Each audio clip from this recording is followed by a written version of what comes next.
All right, you guys, I'm going to go through the homework from 2-5 day 1. Your first step, of course, is to write down your given information. So then that way you know what you're doing in your proof. So step 1. You are rewriting just the given information. So everything up here is what we should be writing. B is the midpoint of AC, and then segment DA is congruent to segment BC. Now your reason off to the right side is literally the word given, which we're going to title 1, given. Okay. So done with step 1. So step 2 is to use these clues that we have right here to be able to come up with the rest of our proof. Remember, this given information is like the introduction. It uses clues to be able to come up with the body of the proof. And then the end is, you're done when you reach this, what you're trying to prove. So the very last step will be prove that DA equals AB, and we'll know that we're finished. All right, so let's use this very top clue, that B is the midpoint of AC. So we're looking at that.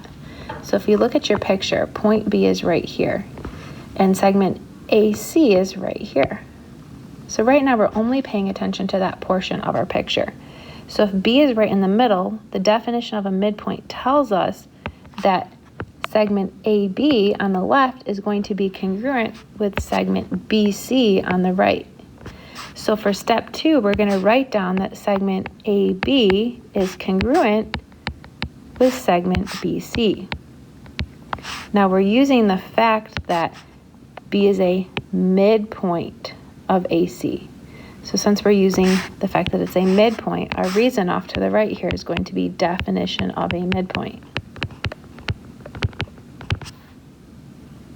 Okay? So now we've already used up this clue. The next part is just a statement. It's saying segment DA is congruent to segment BC. So we're done. At this point, you want to look very closely. If I zoom in here, you want to look in your proof. In your proof, you should hopefully notice something that's repeating. So the question is, what's repeating?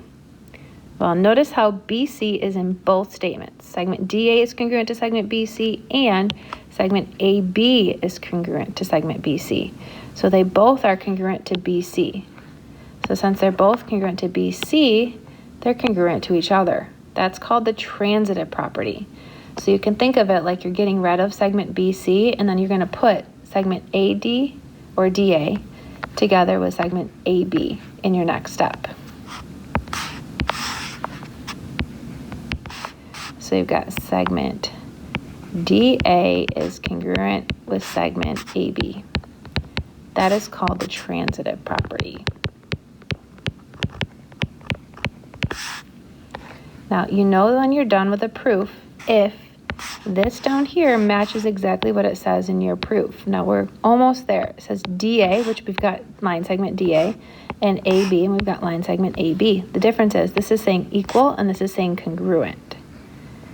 Now, congruent means same shape, same size. So they're both the same shape, they're segments, but we need them to be the same size. And since congruent means they're equal, we can just change, and with our last step, the congruent symbol to an equal sign, and we are done. Now, since we're switching from the congruent symbol to an equal sign, we're using the definition of congruence. Okay, so that's that midpoint proof. So now we're going to take a look at this angle bisector proof. So just like before, you're going to write down your given information that ray QN bisects angle MQO, and we have ray QO bisects angle NQP. So I'd always have you in class color these parts because it really does make a difference. So if we look in our picture, we've got ray QN. If I look at our top clue, right now we're looking at this one. So ray QN bisects angle MQO. So right now we're only paying attention to that picture. So this is where you could use your colors. Hopefully you notice that these two angles are going to be congruent with each other. So angle MQN, and then our other angle would be angle NQO.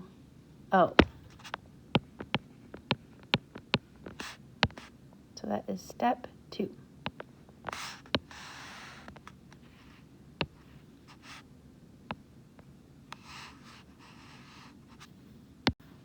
So we knew that they were congruent because we were told that this ray bisected this angle. So bisecting an angle is just using the definition of an angle bisector.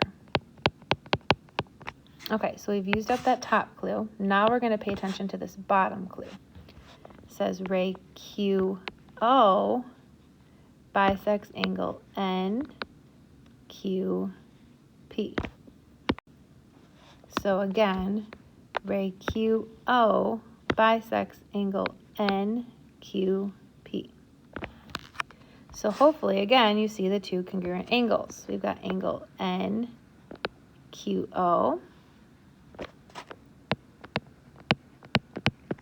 That's going to be congruent to our other angle over there, angle OQP.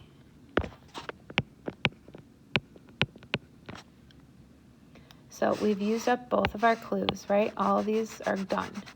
So that's where you look in your proof, and you're looking at your two statements. Angle MQN is congruent to angle NQO, and angle NQO is congruent to angle OQP. So using that, we can get rid of what's the same again, and then rewrite what's congruent together. So again, that is a transitive property.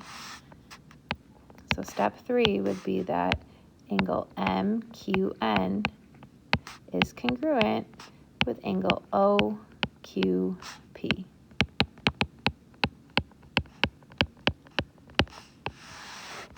Okay? Now we're almost done. It says prove angle MQN, which we've got, is equal to the measure of angle OQP. Since they are congruent, we can use the definition of congruence to say that their measurements are going to be the same. So the measurement of MQN equals the measurement of angle OQP. All right, that's it.